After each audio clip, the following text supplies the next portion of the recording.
Erlauben Sie mir auch noch mal ein Gebet zu sprechen, bevor wir dann zum Thema gelangen. Ja, himmlischer Vater, wir möchten dir danken, dass du uns in Jesus diese lebendige Hoffnung gegeben hast, die Errettung von unseren Sünden, die Auferstehung aus den Toten, die Wiederkunft, das Teilhaben daran, an die Wiederkunft Jesu Christi. Wir wollen dir danken für die Osterkonferenz, die nun bald hinter uns liegt, dass du doch gesegnet hast und Gnade geschenkt hast. Wir geben dir alle Ehre, Herr. Es ist das große Fest, wie Elia auch gesagt hat, das dich ehrt. Du bist der Große, der uns ein Fest bereitet hat. Danke dafür. Bitte öffne uns auch jetzt die Augen, lieber Herr, dass wir sehen die Wunder in deinem Wort. Amen. Ja, Karfreitag, Jesus rettet. Ostersonntag, Jesus lebt. Und nun, Jesus kommt. Jesus kommt wieder. Von Ostern zu Ostern verkündigen wir das. Schon viele Jahre, schon viele Jahrzehnte, und wir müssen es und wir wollen es mit großer Freude immer wieder neu tun, diese Gewissheit uns vor Augen halten.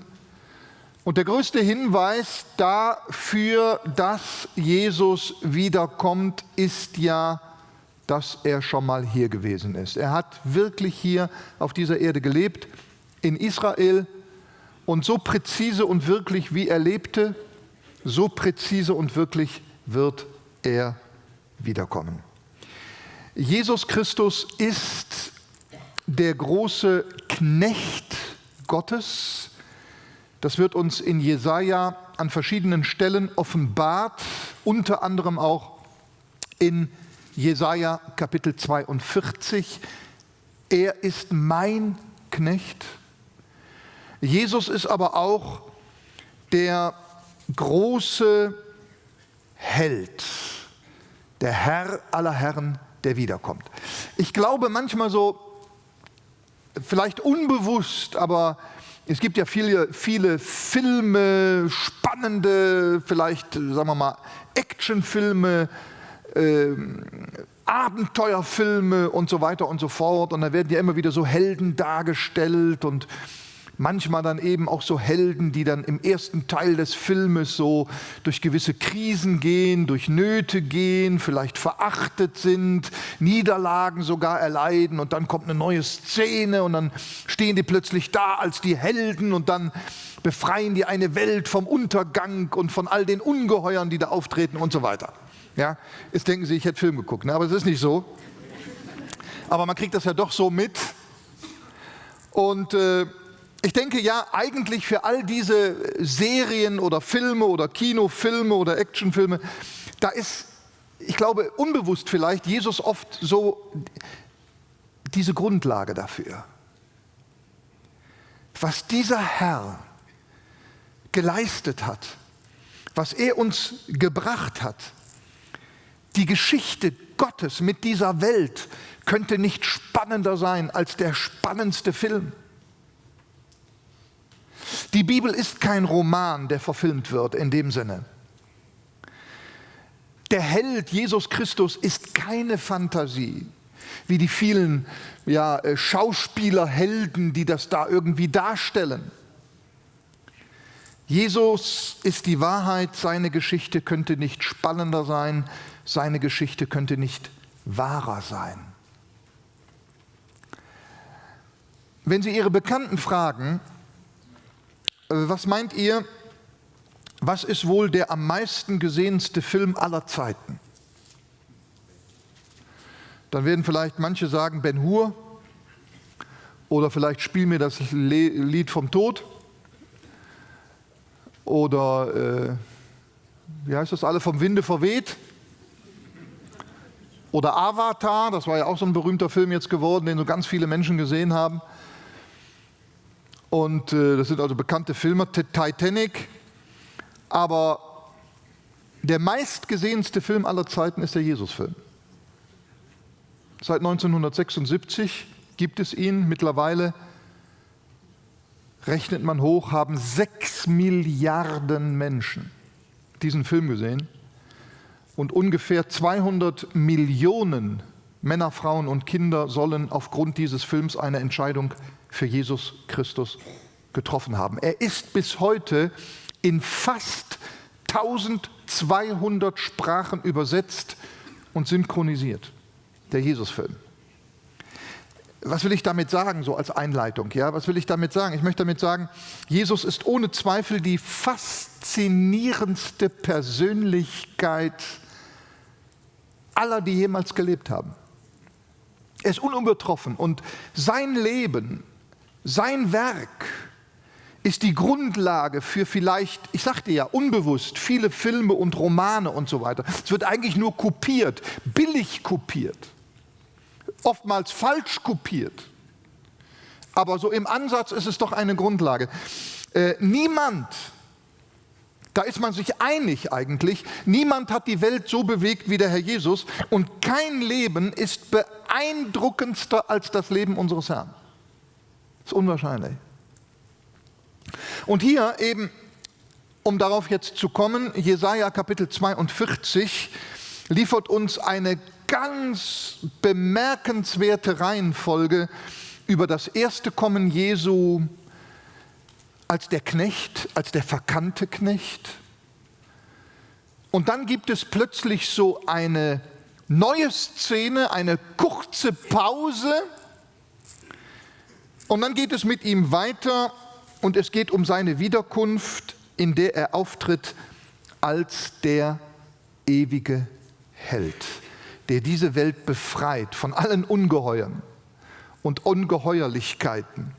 Also wir finden in Jesaja Kapitel 42 die ganze Geschichte Gottes mit seinem Held, Jesus Christus. Und ich habe genau 7 Punkte, also Sie können da mitgehen und dann beim 6. wissen Sie, jetzt kommt er bald zum Schluss. Obwohl der 7. Punkt dann vielleicht ein bisschen länger dauert. Mal sehen. Jesaja 42 ist beeindruckend. Ich meine, das ist ja jetzt nur ein Kapitel aus der Bibel. Ja? Es gibt ja tausende von Kapiteln, die Ähnliches zeigen. Aber nur dieses eine Kapitel, da haben wir eigentlich die ganze Geschichte Gottes mit Jesus als seinem Knecht für uns, für Israel. Und das beginnt hier, der Beginn des Dienstes des Knechtes Gottes, in Jesaja Kapitel 42,1. Wir müssen jetzt langsam durchtasten, damit wir hoffentlich einfach einmal mehr fasziniert werden und ergriffen werden. Ich werde mich wiederholen, dass dieser Herr, der hier war, wiederkommt. Siehe, das ist mein Knecht.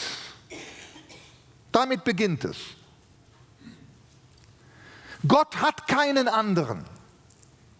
Das ist er. Er allein, der Retter der Welt. Siehe, das ist mein Knecht, den ich erhalte, mein Auserwählter, an dem meine Seele wohlgefallen hat. Ich habe meinen Geist auf ihn gelegt. Er wird das Recht zu den Heiden hinaustragen. Ist uns das bekannt aus dem Neuen Testament? Gott sagt über seinen Knecht, den Messias, 4 Dinge. Erstens, das ist mein Knecht. Ich wiederhole bewusst, kein anderer. Nur durch ihn werdet ihr gerettet, werdet ihr selig werden. Nur er kann dieser Welt helfen. Das ist mein Mann, das ist mein Held, das ist mein Erlösungsplan für euch, für Israel. Das ist er, von dem alles ausgeht, auf den alles zuströmt, in dem die ganze Geschichte einmünden wird in Ewigkeit. Und es ist kein anderer Name unter dem Himmel den Menschen gegeben als dieser, mein Knecht. Nichts führt an ihm vorbei. Alle Spötter werden vor ihm stehen und Rechenschaft geben müssen. Er, laut der Apostelgeschichte Kapitel 17, wird eines Tages, er ist von Gott dafür eingesetzt, die ganze Welt richten. Aber zuerst kommt er als Erlöser. Das ist mein Knecht. Das ist das Erste, was Gott sagt in Jesaja 42. Dann sagt er, dass er der Auserwählte Gottes ist, an dem Gott sein Wohlgefallen hat. Dann sagt er drittens, dass der Geist Gottes auf ihn gelegt wird. Ich werde meinen Geist auf ihn legen. Und er sagt viertens, dass er dann in dieser Folge das Recht zu den Heiden hinaustragen wird. So, und da sind wir jetzt. Wo sind wir jetzt? Mitdenken bitte. Mitarbeiten. Mitstudieren. Wir sind plötzlich auf einmal, stellen Sie sich vor, Jesaja lebt im 8. Jahrhundert vor Christus und verkündigt im 8. Jahrhundert vor Christus über diesen Knecht Gottes, Christus, den Messias, und über sein erstes Kommen in diese Welt. Und er legt ganz detailliert dar, wie das gehen wird. Und da sind wir bei der Taufe Jesu. Auf einmal aus der Abgeschiedenheit, aus der Verborgenheit, könnte man sagen, in Nazareth tritt er auf einmal auf und erfüllt genau diese 4 Punkte, wie Jesaja im 8. Jahrhundert vor Christus prophezeit hat. Matthäus Kapitel 3, Vers 16. Dort sagt Gott bei der Taufe Jesu, als er auftritt und sich von Johannes dem Täufer taufen lässt am Jordan, da sagt Gott der Vater über ihn, dies ist mein geliebter Sohn. Da sagt er nicht Knecht, da sagt er Sohn, aber es geht um dieselbe Person. Dies ist mein Knecht, dies ist mein Sohn und mein Knecht für euch. Dann sagt er zweitens, oder in der nicht unbedingt in genau der Reihenfolge, aber in diesem Text, an dem ich Wohlgefallen habe. Wie Jesaja im 8. Jahrhundert vor Christus gesagt hat. Und dann drittens, ich lege auf ihn meinen Geist. Und wir lesen weiter, dass dann der Geist Gottes wie eine Taube auf ihn gekommen ist und ihn erfüllte. Also Jesaja hat gesagt, mein Knecht, ich habe mein Wohlgefallen an ihn, ich lege meinen Geist auf ihn, erfüllt sich alles bei der Taufe Jesu. Und dann sagt Jesaja ja noch, und er wird das Recht zu den Heiden hinaustragen. Und da sind wir. Irgendwie ist das ausgegangen hier. Na, ist egal. Dann müssen wir das weitermachen von der Regie aus. Da heißt es in Matthäus Kapitel 4, Vers 15, das Land Sebulon und das Land Naphtali am Weg des Seens, jenseits des Jordan, das Galiläa der Heiden. Also auch das hat sich in wunderbarer Art und Weise erfüllt. Jesus Christus ist dann als der Herr nach seiner Taufe in dieses Galiläa der Heiden gegangen und hat ihnen dort das Evangelium gebracht. Und er hat ihnen das Recht gebracht. Er wird das Recht hinaustragen zu den Heiden. Ich habe doch gesagt, Matthäus Kapitel 3, Jesus tritt auf, er lässt sich taufen. Das Wohlgefallen des Vaters ist über ihm, der Geist kommt auf ihn. Dann geht er nach Galiläa an den See, in das Gebiet der Heiden, verkündigt dort das Evangelium und präzise sagt Jesaja, er wird diesen Heiden das Recht verkündigen, beziehungsweise das Recht hinaustragen. Matthäus Kapitel 5, was haben wir dort in Matthäus Kapitel 5? Die Bergpredigt und die Seligpreisung. Ja? Die Bergpredigt und die Seligpreisung. Das heißt, das ist genau das, was Jesus getan hat. Er hat sein Recht verkündigt. Er hat das Gesetz präzisiert, vervollkommnet. Und er hat es dort in Galiläa verbreitet und verkündigt.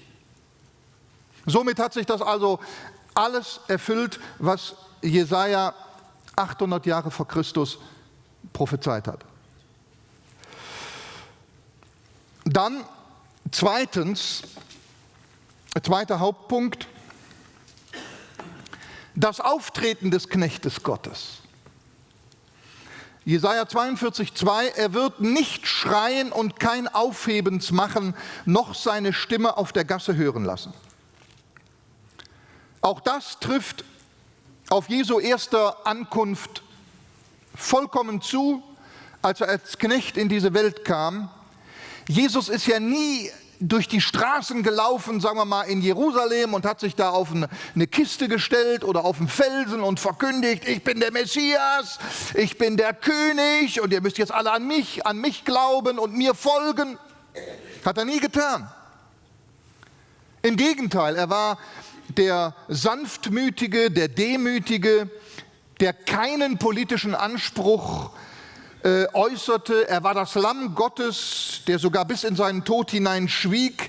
Er war kein Volksverhetzer, er war kein Volksverkündiger, in dem, dass er jetzt erwartete, ihr müsst mich als den Messias präsentieren hier vor dem römischen Volk und so weiter und so fort. Er posaunte in dieser Art und Weise seine Botschaft nicht raus. Er blieb ruhig, sanftmütig, demütig, er zog sich zurück in die Einsamkeit. Einmal wollte ihn jemand zum König machen oder das Volk wollte ihn zum König machen und er zog sich sogar zurück und man kann fast sagen, er versteckte sich. Er ging in die Synagogen, sprach dort, er verkündigte am See, auf den Feldern in Galiläa, er sprach zu einzelnen Menschen, er sprach zu seinen Jüngern, die er um sich geschart hatte, er lehrte, er unterrichtete sie, gewisse Gruppen darüber hinaus, aber er wird nicht schreien und kein Aufhebens machen, noch seine Stimme auf der Gasse hören lassen. Das Dritte, was Jesaja über diesen Knecht Gottes sagt, ist, dass er über die Barmherzigkeit des Gottesknechtes spricht, wie er auftritt, wenn er kommt und die Gnade bringt. Weil er ja die Gnade bringt, sagt er hier in dieser Stelle 42,3, das geknickte Rohr wird er nicht zerbrechen und den glimmenden Docht wird er nicht auslöschen. Wahrheitsgetreu wird er das Recht hervorbringen. Haben Sie schon mal die Evangelien gelesen? Wie ist Jesus mit den Menschen umgegangen? Da ist zum Beispiel eine Frau, die wird im Ehebruch ertappt, voll erwischt. Das jüdische Gesetz war klar, die muss gesteinigt werden. Dann bringt man sie zu Jesus und man will ihn versuchen und ihn herausfordern. Und dann sieht er diese Frau und ihre Not. Und er bückt sich, schreibt was. Nachher sagt er ja, wer von euch ohne Sünde ist, werfe den ersten Stein. Alle ziehen sich zurück. Und er sagt der Frau, Frau, hat dich keiner verurteilt? Und die Frau in der Mitte Jesu, jetzt alleine, kann nur sagen, nein, Herr, niemand. Und was ist die Antwort Jesu? Ja, weil wir deinen Mann, mit dem du da Ehebruch, den haben wir nicht erwischt und deshalb verurteile ich dich auch nicht. Wir haben ja immer unser Aber, nicht wahr? Steht aber alles nicht da. Ich verurteile dich auch nicht. Das geknickte Rohr wird er nicht abbrechen. Den glimmenden Docht wird er nicht auslöschen. Kommt her zu mir alle, die ihr mühselig und beladen seid. Ich werde euch erquicken. Petrus verleugnet ihn 3-mal. Und Jesus sieht in das Herz dieses seines Apostels und er sieht, oh, da ist doch ein glimmender Docht.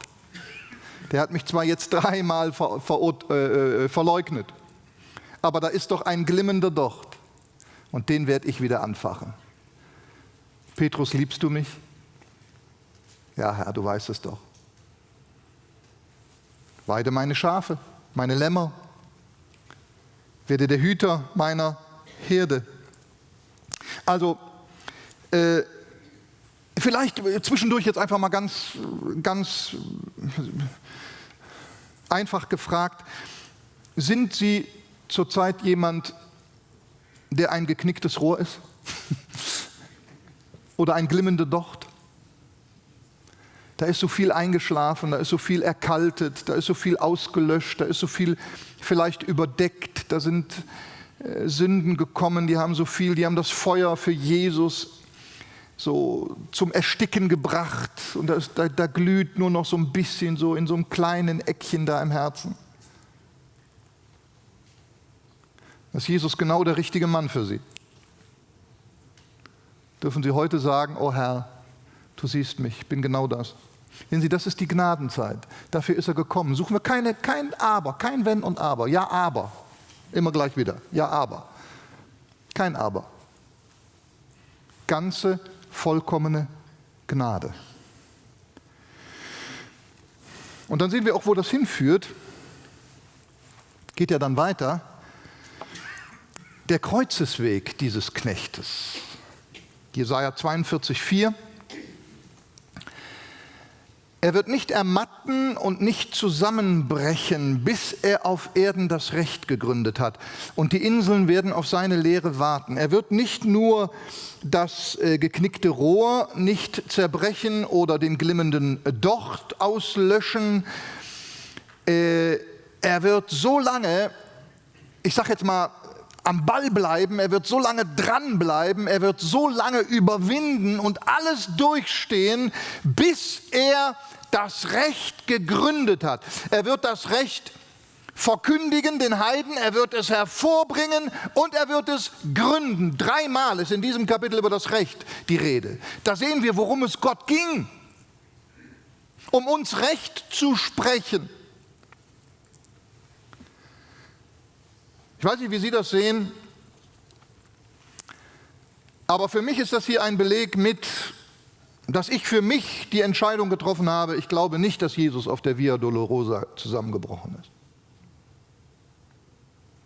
Ich weiß es nicht.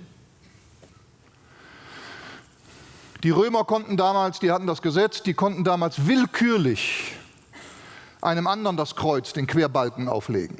Willkürlich. Und das haben die damals gemacht bei dem Simon von Kyrene und das hat eine prophetische Bedeutung, weil das Kreuz müssen eigentlich wir tragen, nicht Jesus. Verstehen Sie? Wir, Simon von Kyrene, Norbert Lied, Freddy Peter, Elia Morise. Wir müssen das Kreuz tragen und das will Gott uns zeigen. Das Kreuz gehört gar nicht auf meinen Sohn. Das Kreuz gehört auf euch. Und ich würde behaupten, ich möchte meinen, ich will das lieber nicht behaupten, ja, aber so leise behaupten. Er ist ja am Kreuz, ist er noch bei vollem Bewusstsein gewesen. Er hat richtig kraftvoll hat er reagiert und geantwortet und mit den 2 Schächern geredet, ja. Er hat mit Johannes geredet, zu seiner Mutter geredet. Er hat noch mit dem Vater gesprochen. Er hat wahrscheinlich, da kann man ja von ausgehen, den ganzen Psalm 22 gelesen am Kreuz. Er wird nicht ermatten und nicht zusammenbrechen, bis er auf Erden das Recht gegründet hat. Und die Inseln werden auf seine Lehre hoffen. Ganz im Gegenteil. Sein Erscheinen wird einem 4-fachen Zweck dienen oder einem 4-fachen Zweck dienen. Erstens, wir haben es gelesen in Vers 1b, er wird das Recht zu den Heiden hinaustragen. Das hat er bereits getan nach seiner Taufe am Galiläischen Meer. Zweitens, er wird wahrheitsgetreu das Recht hervorbringen. Das heißt, sein ganzes Leben, sein ganzes Auftreten, sein ganzer Wandel während seines ganzen Lebens, aber besonders während seiner 3 Jahre Dienst, hat Jesus das Recht hervorgebracht in seiner eigenen Person, in allem, was er sagte und darstellte. Ich bin die Wahrheit. Er präzisierte das Recht, zum Beispiel auch in der Bergpredigt, die Gebote, in der Seligpreisung. Das ist sein Anrecht für das zukünftige Millennium. Für damals, als er ursprünglich das Reich Gottes gründen wollte. Und drittens, er wird durch das allergrößte Leid hindurch. Moment, das muss der Hendrik machen. So, er wird durch das allergrößte Leid hindurch, wird er nicht ermatten und nicht zusammenbrechen, bis er auf Erden das Recht gegründet hat. Und das bedeutet nichts anderes als das, dass sein ganzes Leben bedrückt sein wird. Sein ganzes Leben wird man ihn verfolgen. Das ganze Leben wird man ihn verspotten. Das ganze Leben wird man schlecht über ihn reden. Du bist ein Fresser und ein Weinsäufer und du hast einen Dämon. Du bist ein Teufel und sie wollen ihn vom Berg in Nazareth darunter stürzen und so weiter und so fort. Man wollte ihn steinigen etc. Aber er hat durchgehalten, bis er das Recht gegründet hat. Und wo hat er es denn gegründet? Ich wiederhole noch mal kurz. Nach seiner Taufe hat er es hinausgetragen zu den Heiden ans Galiläische Meer in Israel. Er hat das Evangelium verkündigt. Zweitens, er hat es in seinem ganzen Leben, seinem ganzen Dienst, in seiner Person hervorgebracht. Und drittens, er hat es gegründet, als er am Kreuz ausgerufen hat: Es ist vollbracht. Wie ein Fundament, das gesetzt wurde. Es ist so schön. Und dann viertens wird gesagt, und die Inseln werden auf seine Lehre warten. Ich meine, eins müssen wir immer wissen: Über die Gemeinde Jesu, wie wir sie heute haben als Leib Christi, hat Jesaja noch nicht gesprochen. Davon wusste der nichts. Weil der Epheserbrief und überhaupt die Briefe, Kolosserbrief auch, das Neue Testament erklärt uns ja, dass die Gemeinde Jesu als Leib Christi verborgen war in Gott von Grundlegung der Welt und erst dem Apostel Paulus offenbart worden ist. Da hat noch nicht mal Petrus was von gewusst. Die wussten zwar immer, dass da eine Gemeinde kommt, aber die haben gedacht, ja, das ist eine jüdische Gemeinde, das ist dann das Reich Gottes auf Erden in Jesus Christus, ja? Das Himmelreich auf Erden. Aber von der Gemeinde als Leib Christi, wie wir es heute haben, davon haben die noch nichts gewusst. Das konnte deshalb auch der Prophet Jesaja gar nicht verkündigen. Aber wenn er sagt, die Inseln werden auf seine Lehre warten, dann hat sich das ja dann schlussendlich natürlich realisiert, auch innerhalb der Gemeinde Jesu. Und wie? Dann ist ja Pfingsten passiert und dann sind die Apostel aufgetreten, haben überall das Evangelium verkündigt. Und auf einmal, Apostelgeschichte 16,9, da tritt ein Mann auf und erscheint dem Apostel Paulus im Gesicht, nicht wahr? Moment, das habe ich auch hier. Und da heißt es in Apostelgeschichte 16, Vers 9, und in der Nacht erschien dem Paulus ein Gesicht, ein mazedonischer Mann stand vor ihm, bat ihn und sprach: Komm herüber nach Mazedonien und hilf uns. Also wie präzise das alles verkündigt Jesaja, 800 Jahre vor Christus. Und die Inseln werden auf seine Lehre warten. Und da kommt plötzlich dieser mazedonische Mann im Traum, ja? Und ruft das dem Paulus zu: Komm doch rüber und hilf uns. Diese Erwartung. Und dann kommen wir zu fünftens, die Auswirkungen des Dienstes des Knechtes Gottes. So spricht Gott der Herr, der die Himmel schuf und ausspannte und die Erde ausbreitete samt ihrem Gewächs, der dem Volk auf ihr Odem gibt und Geist denen, die darauf wandeln. Also die leben schon, die wandeln schon und kriegen dann trotzdem noch den Geist. Ich, der Herr, habe dich berufen in Gerechtigkeit und ergreife dich bei deiner Hand und ich will dich behüten und dich zum Bund für das Volk setzen, zum Licht für die Heiden, dass du die Augen der Blinden öffnest, die Gebundenen aus dem Gefängnis führst und aus dem Kerker die, welche in der Finsternis sitzen. Das werden jetzt die Auswirkungen sein des ersten Kommens des Knechtes Gottes. Bis jetzt redet Jesaja nur von dem ersten Kommen Jesu in diese Welt, und zwar in genau chronologischer Reihenfolge. Das ist doch spannend. Wir lesen das heute so runter, ja, und machen uns kaum darüber Gedanken, aber es ist spannend, dass dieser Prophet das im 8. Jahrhundert vor Christus verkündigt, prophezeit. Und auf dem Punkt verwirklicht sich das in Jesus. Und die Auswirkung des Dienstes des Herrn sehen wir jetzt in diesem Abschnitt, was wir gerade gelesen haben. Das ist zunächst einmal erstens, es wird der Geist denen gegeben, die auf Erden wandeln. Das ist Pfingsten. Jesus kam, macht kein großes Aufsehen, bringt die Gnade, das geknickte Rohr bricht er nicht ab. Er gründet das Recht auf Golgatha. Er stirbt.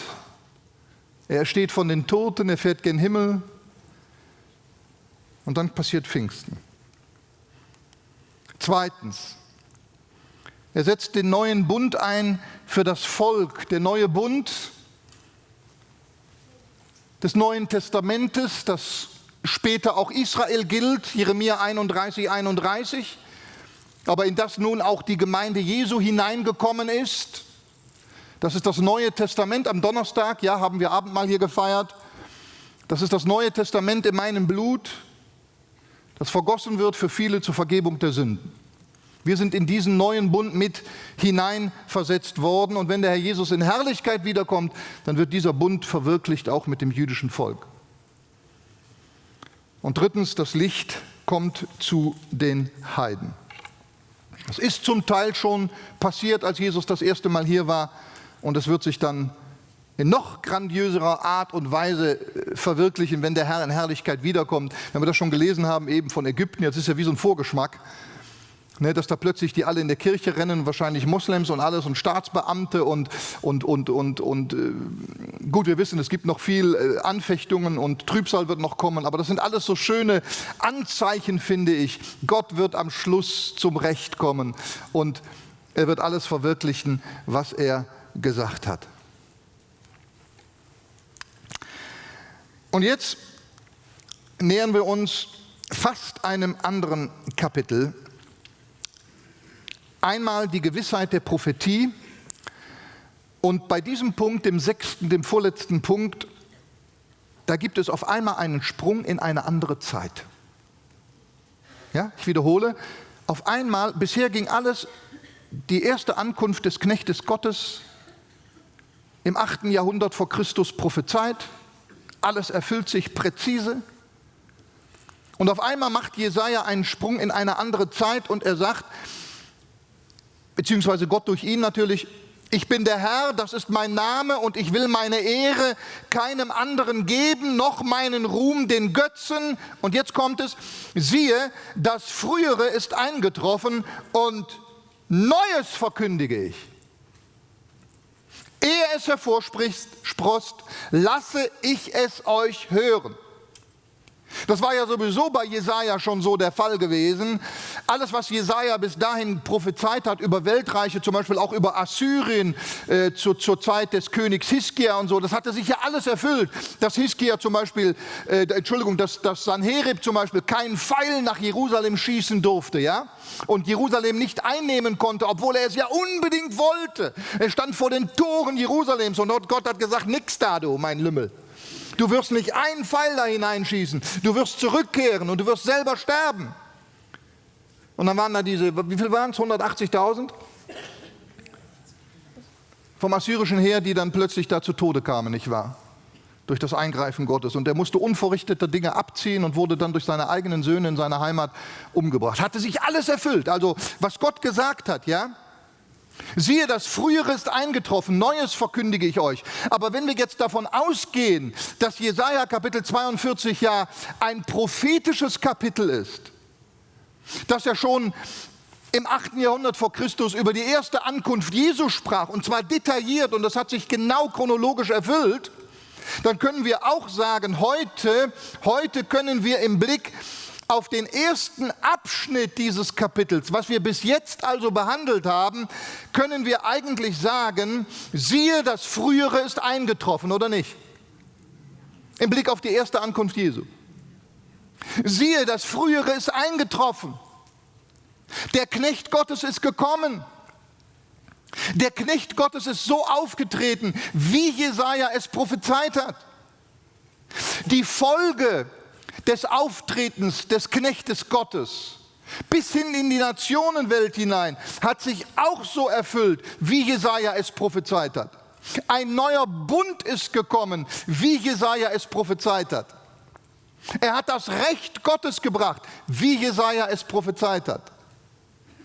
Und auf einmal sagt er, siehe, das Frühere ist eingetroffen. Ich sage mal jetzt prophetisch im Blick auf die erste Ankunft Jesu. Und auf einmal macht er einen Sprung und sagt, Neues verkündige ich. Jetzt wird es spannend für uns. Alles andere ist ja Geschichte.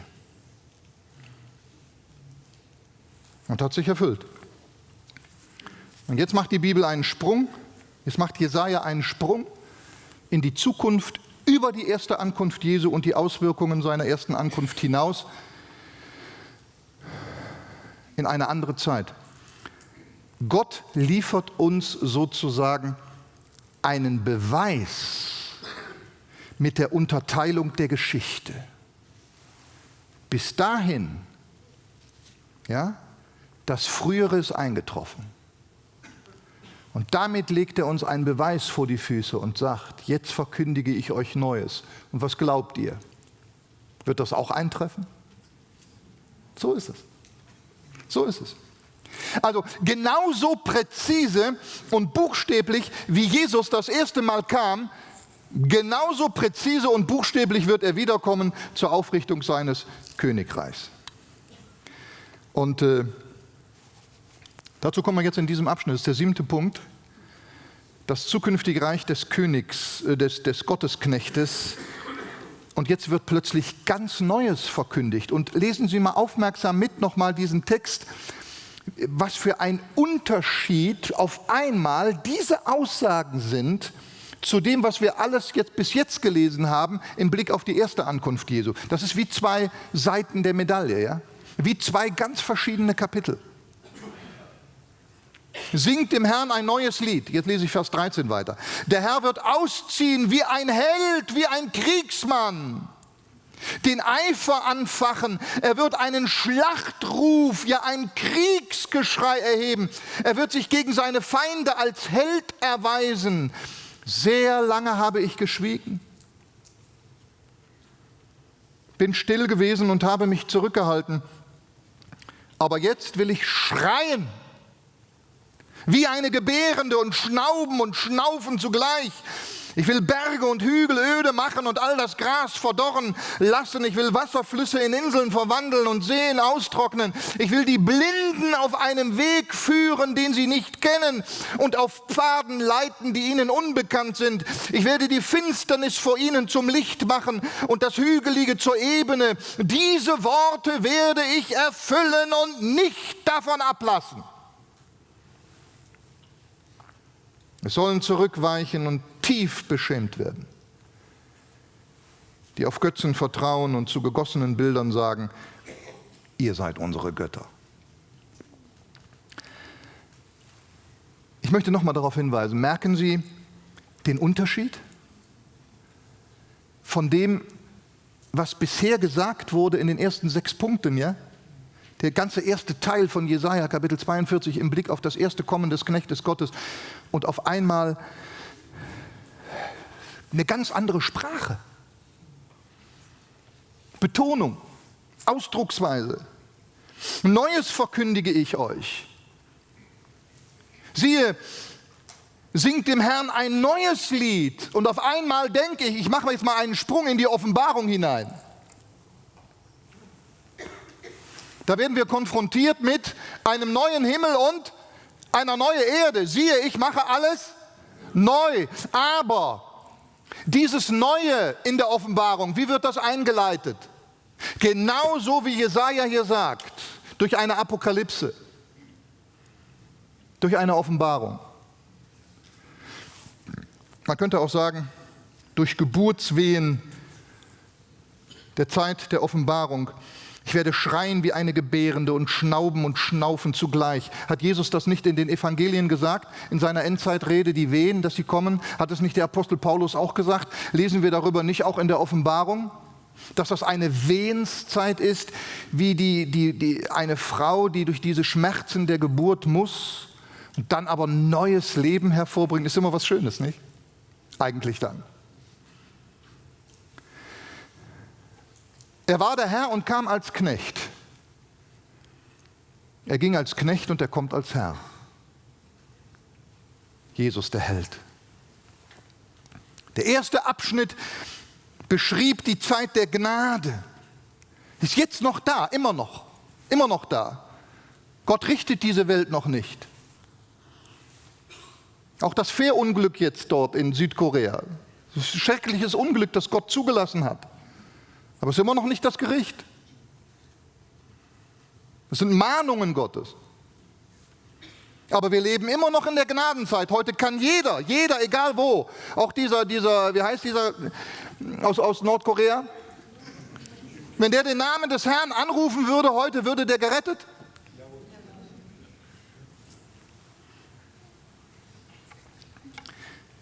Der erste Abschnitt unseres Kapitels, die Zeit der Gnade. Jesus kam als Knecht, er schrie nicht, er machte keins Aufhebens, er ließ seine Stimme nicht in den Gassen hören, er brachte Heil und Segen, das geknickte Rohr zerbrach er nicht, den glimmenden Docht löschte er nicht aus. Er kam als Gottes Lamm in Selbsterniedrigung und jetzt auf einmal tritt dieser selbe Mann auf wie ein Held, wie ein Kriegsmann mit einem Schlachtruf. Kriegsgeschrei, der sich gegen seine Feinde als Held erweist. Die Zeit des Gerichtes und die Aufrichtung des Königreiches ist gekommen. Und da wendet sich das Blatt. 42,14 nochmal. Sehr lange habe ich geschwiegen. Wie lang? Bis heute? 2000 Jahre. 2000 Jahre guckt sich Gott jetzt unsere Welt an. Durch 2 Weltkriege hindurch. Und heute, wenn wir uns erinnern an dem, was Wilfried Hahn gesagt hat und auch Arno Fröse, was heute wirtschaftlich geht und was man baut und wie man sich löst von allem, Wort Gottes und so weiter. Sehr lange habe ich geschwiegen, 2000 Jahre. Bin still gewesen und habe mich zurückgehalten. Das ist die Gnadenzeit. Aber jetzt will ich schreien. Offenbarung. Wie eine Gebärende und schnauben und schnaufen zugleich. Offenbarung 10,13 sagt, und er rief mit lauter Stimme, wie ein Löwe brüllt. Joel 4,15. Sonne und Mond kleiden sich in Trauer, Sterne verlieren ihren Schein und der Herr wird aus Zion brüllen und von Jerusalem her seine Stimme hören lassen, dass die Himmel und die Erde erzittern. Aber der Herr ist eine Zuflucht für sein Volk und eine feste Burg für die Kinder Israels. Das sind die Auswirkungen seines Gerichtes. 42,15. Ich will Berge und Hügel öde machen und all ihr Gras verdorren lassen. Ich will Wasserflüsse in Inseln verwandeln und Seen austrocknen. Wenn wir die Jesaja-Aussagen hier mit den Ereignissen in der Offenbarung vergleichen, dann sehen wir, wie präzise sich alles erfüllt. Gott wird nämlich in der Zeit der Offenbarung plötzlich in die Natur eingreifen. Um nur einiges zu nennen, es wird ja dann, man muss die Offenbarung ja nur lesen, es wird ja dann zu verheerenden Erdbeben kommen, Bäume, Gras und so weiter wird verbrennen, Inseln werden verschwinden, große Hitze wird sein, das Meer, die Flüsse, all das wird in Mitleidenschaft gezogen dann, ja? Weil die Zeit des Gerichtes, der Schmerzen einer Neugeburt kommt da auf einmal. Ich habe für mich heute Vormittag das gelesen in einer anderen Übersetzung mal, die Zeit Noahs. Der Herr Jesus sagt ja, er vergleicht ja die Endzeit mit der Zeit Noahs. Ja? Und die Zeit Noahs, da kam ja zuerst, die Gesellschaft hat sich verändert, ist gottlos geworden. Und dann kam diese Zeit der Wehen, es kam das Gericht und schlussendlich durch das Gericht hindurch schafft Gott quasi eine neue Welt. Er setzt die Arche Noah auf eine neue Welt. Ja? Das ist so alles ein Bild für die Ereignisse, die sich wiederholen werden. Nicht buchstäblich jetzt eine Sintflut, aber Sie wissen, wie ich meine, ja? Geistlich. Und dann habe ich nachgelesen hier in der neuen evangelistischen Übersetzung und da sagt Gott, da stellt Gott fest über die Welt, die er geschaffen hat. Und er sagt ja immer, es war gut, es war gut, es war sehr gut.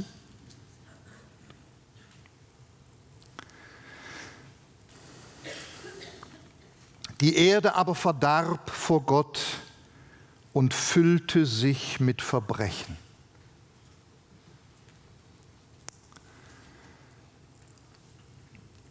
Die Erde war vollkommen verdorben, denn alle Menschen waren vom rechten Weg abgekommen. Ich habe beschlossen, den Menschen und die Tiere zu vernichten, denn durch sie ist die Erde von Gewalttat erfüllt. Das war die Zeit Noahs. Wenn wir das mit unserer vergleichen heute, sieht es nicht mehr viel anders aus. Aber das ist das Wunderbare. Wir hatten das ja schon in Joel gelesen. Der Herr wird aus Zion brüllen und seine Stimme aus Jerusalem hören lassen. Aber er wird in derselben Zeit eine Zuflucht sein für sein Volk und eine feste Burg für die Kinder Israel. Und jetzt gucken Sie mal, die Offenbarungszeit. Wir haben das gerade noch gelesen. Vers 15, ich will Berge und Hügel öde machen und alles Gras verdorren lassen. Ich will Wasserflüsse in Inseln verwandeln und Seen austrocknen. Ich werde brüllen, ich werde schreien, ich werde auftreten wie ein Kriegsheld. Also man könnte sagen, ich werde alles kurz und klein schlagen, ja? Und auf einmal wie eine Atempause, mitten in dieser Gerichtsperiode. Ich will die Blinden auf dem Weg führen, den sie nicht kennen, und auf Pfaden leiten, die ihnen unbekannt sind. Ich werde die Finsternis vor ihnen zum Licht machen und das Hügelige zur Ebene. Diese Worte werde ich erfüllen und nicht davon ablassen. Mit der Gerichtsperiode verfolgt Gott ein Ziel des Segens für sein blindes Volk Israel. Er benutzt nämlich die Zeit der Offenbarung, um sein Volk zu retten. Mitten in diesen schrecklichen Ereignissen. Das finde ich herrlich. Und das ist es auch, warum die Offenbarung in Kapitel 1, Vers 3 zum Beispiel sagt, glückselig ist, wer diese Worte der Offenbarung liest. Normalerweise müsste man dann sagen, also bitteschön, wie soll man denn da glückselig sein?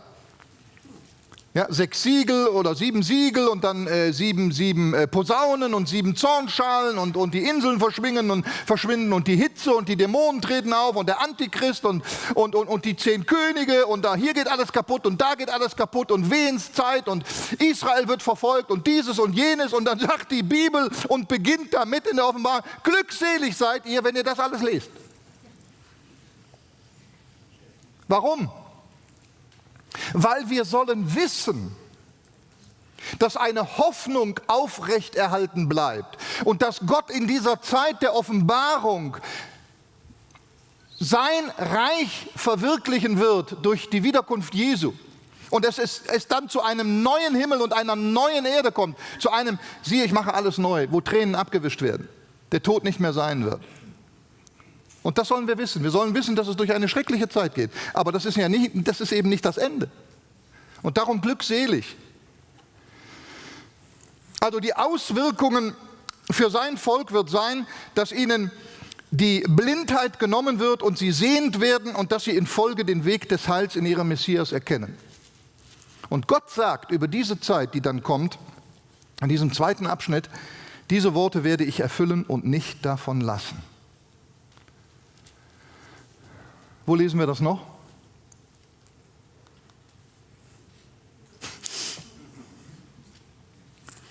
Offenbarung 21,5. Schreibe, denn diese Worte sind wahrhaftig und gewiss. 100%ig wird das kommen. 100%ig. Offenbarung 22,6. Und er sprach zu mir, diese Worte sind gewiss und wahrhaftig und der Herr, der Gott der heiligen Propheten, hat seinen Engel gesandt, um seinen Knecht zu zeigen, was rasch geschehen soll. Wir sehen in der Offenbarung, hoffentlich können Sie das nachvollziehen, wir sehen in der Offenbarung, wie zum Beispiel die Worte eines Propheten Jesaja wieder aufgegriffen wird, umgesetzt und verwirklicht werden. Alles, was noch nicht erfüllt ist, was die Propheten gesagt haben, wird sich in der Zeit der Offenbarung erfüllen. Darum sagt die Offenbarung immer wieder, die Zeit ist gekommen, wo Gott erfüllt, was er durch seine Propheten gesagt hat, nicht durch seine Apostel, durch seine Propheten, die alttestamentlichen Propheten. Wir haben aufmerksam gemacht auf diese kleine Apokalypse des Jesaja. Das ist Jesaja 24 bis 27. Ja, das ist die kleine Apokalypse, nennt man das, des Jesaja. Warum? Weil die in frappanter Art und Weise übereinstimmt mit dem, was die Bibel in der Offenbarung als letztes Buch der Bibel sagt.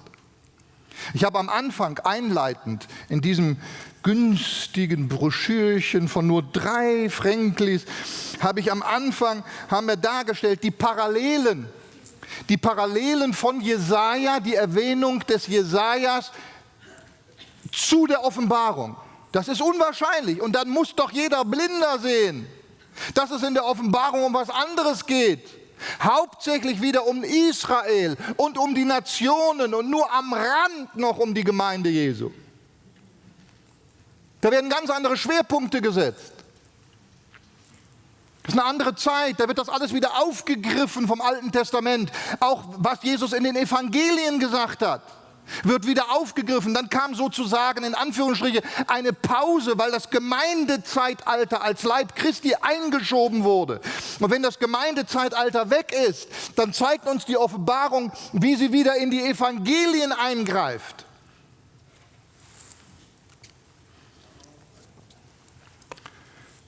Ja. Es sollen, da will ich mich jetzt nicht mehr lange aufhalten hier, es sollen zurückweichen und tief beschämt werden, die auf Götzen vertrauen und gegossene Bilder sagen, ihr seid unsere Götter. Das wird ja in der Offenbarung auch verschiedentlich dann gesagt, dass die Menschen dann eben keine Buße tun, nicht wahr? Weil sie ja, von den Werken ihrer Hände, Dämonen und so weiter und so fort. Offenbarung Kapitel 9, Vers 20. Idole haben sie sich gemacht, politisch. Filmschauspieler, ja? Musikgrößen, sie identifizieren sich damit und merken gar nicht, wie armselig diese Menschen auch sind in ihrem wirklichen Leben. Sie haben sich Idole gemacht. Oder jetzt las ich gerade, oder auch richtige Götzen, ja, könnte man auch sagen. Ich las gerade einen Artikel hier, da heißt es, ich lese Ihnen das mal vor, Lichtabend, Jenseitskontakt. Vortrag und Demonstration. Dieser Abend führt Himmel und Erde zusammen.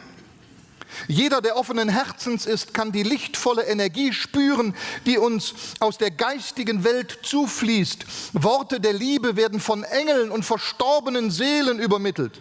Jeden ersten Freitag im Monat findet ein Lichtabend statt. Ja, ziemlich dunkel. Aber um jetzt zum Schluss zu kommen.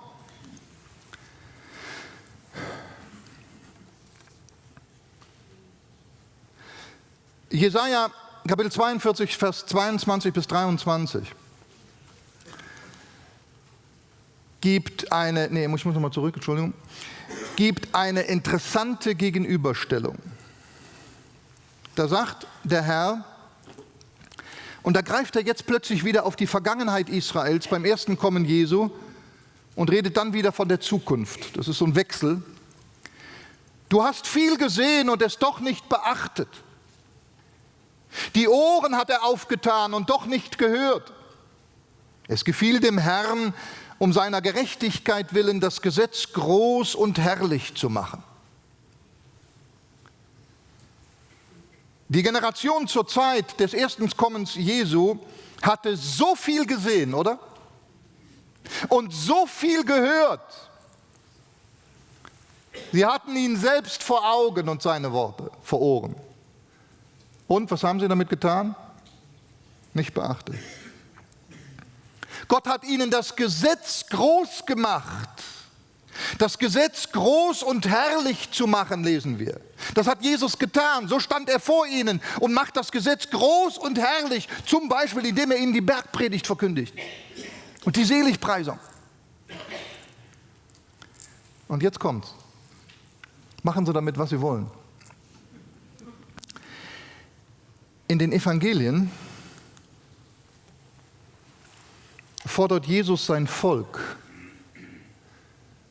8-mal auf mit dem Satz, wer Ohren hat, der höre.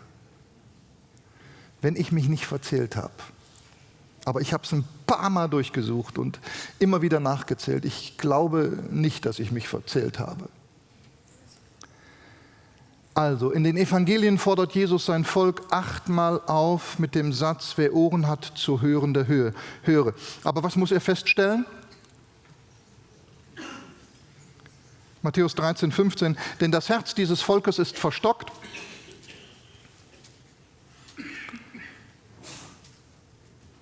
Und mit den Ohren hören sie schwer. Und ihre Augen haben sie verschlossen, dass sie nicht etwa mit den Augen sehen und mit den Ohren hören und mit dem Herzen verstehen und sich bekehren und ich sie heile. Sie haben genau das Gegenteil gemacht. Wie viele Menschen heute auch. Vielleicht sogar über diese Konferenz. Sie haben gehört, sie haben gesehen, geistlich, sie haben mitbekommen und doch bleiben sie hart.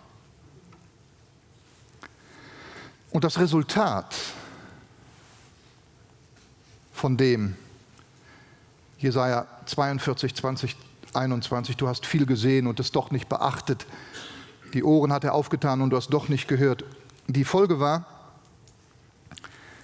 und doch ist es ein beraubtes und ausgeplündertes Volk. Sie sind alle in Löchern gefangen und in Gefängnis versteckt. Sie wurden zum Raub und niemand rettet. Sie wurden zur Beute und niemand sagte, gib sie wieder her.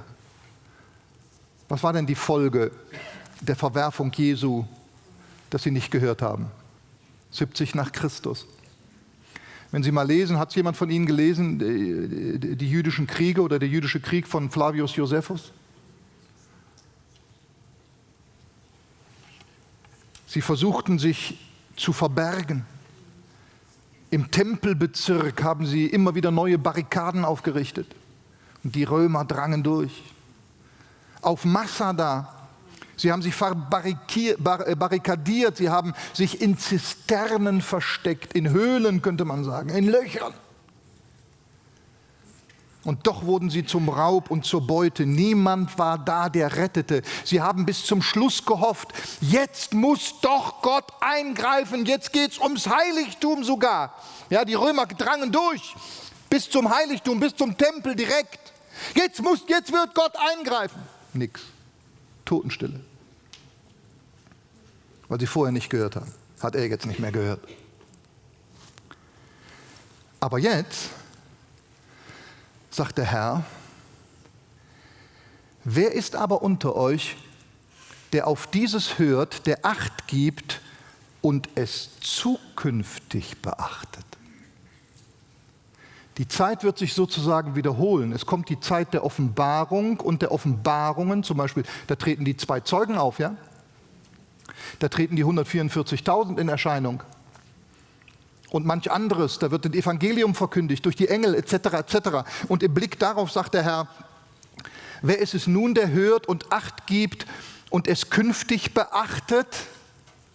Ich sag mal, in der Zeit der Offenbarung, der Gerichte Gottes, wenn er die Blindheit des Volkes wegnehmen will. Und jetzt, im Blick auf die Endzeit, wird das Volk eben nochmals aufgerufen, zukünftig zu hören und es zu beachten. Und in der Offenbarung wird interessanterweise wieder 8-mal gesagt: Wer Ohren hat, der höre. Verstehen Sie, was ich andeuten möchte? Das ist wie eine Verbindung, als wenn die Offenbarung wieder in die Evangelien zurückgreifen. Das Gemeindezeitalter ist vorbei.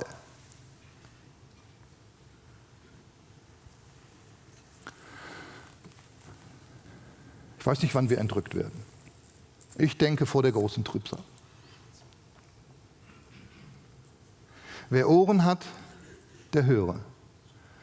Und dann geht es plötzlich wieder um das jüdische Volk und natürlich auch über viele Heiden, Nationen, die dann auch zum Glauben kommen sollen. Und ich würde sagen, in der Offenbarung werden ja viele Überwinder sein, ja, die dann erwähnt werden auch in der Offenbarung an verschiedenen Stellen. Offenbarung 6, Offenbarung 7, Offenbarung 12, Offenbarung 14, Offenbarung 15, Offenbarung 20, da werden überall Überwinder erwähnt. Und ich könnte mir vorstellen, diese Überwinder, die in der Offenbarung aufgeführt werden, das sind dann schlussendlich diejenigen, die gehört haben, die Buße getan haben und dann zur Rettung kommen, wenn der Jesus Christus in großer Kraft und Herrlichkeit wiederkommt. Und Jesaja 43, das machen wir jetzt keine Angst, machen wir nicht weiter, aber da steht, wie Gott das dann verwirklicht. Ja? Wenn Sie jetzt einfach für sich mal Jesaja Kapitel 43, wie er plötzlich das Volk sammelt und wie er dann wieder zum Recht kommt, und also es ist herrlich, es ist herrlich. Ich möchte hier schließen und ich möchte nur noch eines sagen: Mögen wir doch heute zu denen gehören, die hören. Ich richte mich jetzt einfach mal an die, die vielleicht über diese Tage doch etliches gehört haben und einiges mitbekommen haben, auch durch die wunderschönen Lieder, und es war doch alles Botschaft. Und vielleicht haben Sie gehört, Sie haben geistlich gesehen, aber da ist immer noch, den Schritt haben Sie noch nicht gewagt. Oder vielleicht sind Sie Christ, dass Sie sagen, oh, hier sollte ich jetzt also wirklich radikal meine Entscheidung treffen und dieses und jenes überdenken.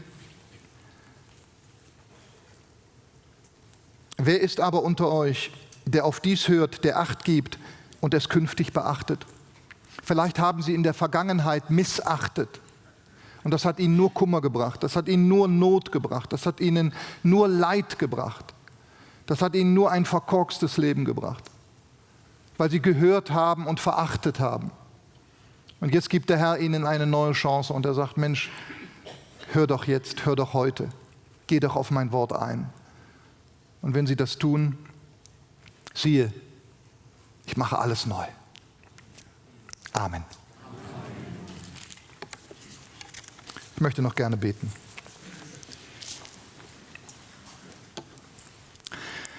Himmlischer Vater, wir wollen dir von ganzem Herzen danken für deinen wunderbaren Plan, der so aufgeht und sich so ineinander fügt, wie Puzzlestücke genau ineinander passen. Wir können doch nur staunen, Herr. Und wir wollen kindlich glauben und dass du uns noch die Gelegenheit und die Möglichkeit schenkst, an deinen Sohn Jesus Christus zu glauben und dass wir noch in dieser Gnadenzeit leben, wo wir totale Vergebung unserer Sünden bekommen, Herr. Die totale Gnade da ist, wenn wir nur deinen Namen, Herr Jesus Christus, anrufen. Möge es doch vielleicht auch heute noch mal geschehen, Herr, dass Menschen zu dir finden und sagen: Jesus, werde mein Retter. Vergib mir, Herr, ich kehre hier um. Ich habe zu lange nicht gehört und jetzt will ich es tun. Ich bitte das und du sollst die Ehre haben, Gott, über die ganze Osterkonferenz, über alle Tage, über alles, was wir hören und sehen und erleben und miteinander auch erfahren durften. Wir ehren und preisen dich, dass du uns so beschenkt hast. Amen.